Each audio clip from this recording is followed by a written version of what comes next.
لیکن for a little bit, just for an example, میں suppose کرتا ہوں، اپوز نہیں کرتا. سارے پڑھے لکھے نوجوان میرے سامنے بیٹھے، اس لیے میرا وے آف ٹاکنگ ذرا مختلف ہوتا ہے. میں سپوز کر رہا ہوں پازیٹیو انداز میں، اپوز نہیں کر رہا نیگیٹو انداز میں.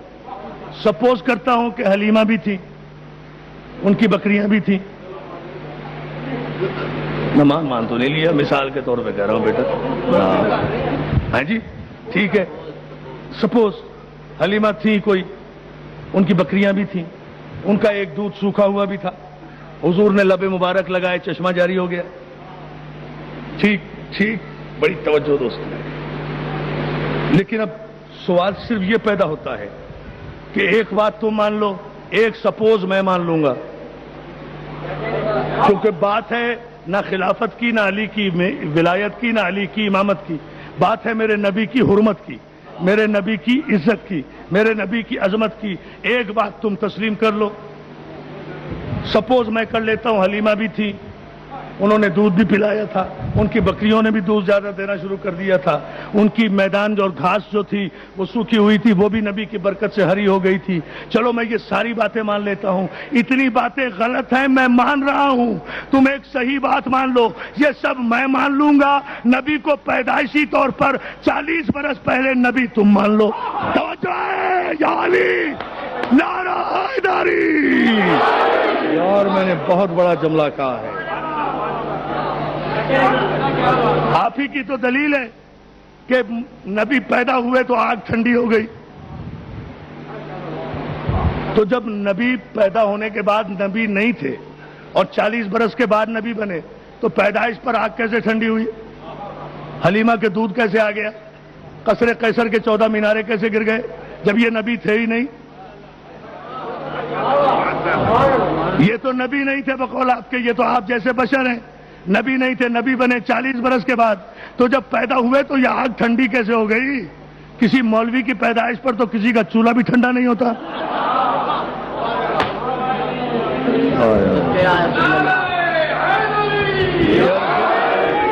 یا صلوات بھیج دیں بآواز بلند تو پھر میں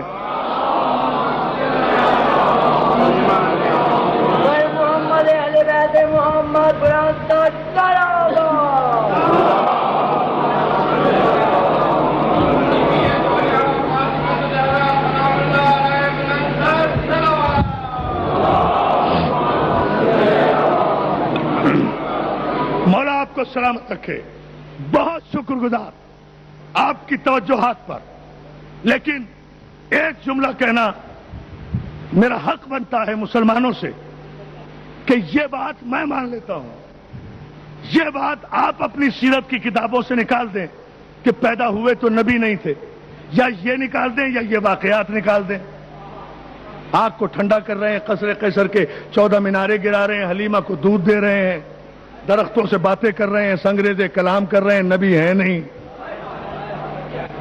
یہ تو سارے اعلان نبوت سے پہلے کی باتیں ہیں نا. تو اگر نبی نہیں تھے تو پھر یہ کیسے معجزے دکھائے جا رہے ہیں؟ پیدائش میں غور کریں، غور کریں.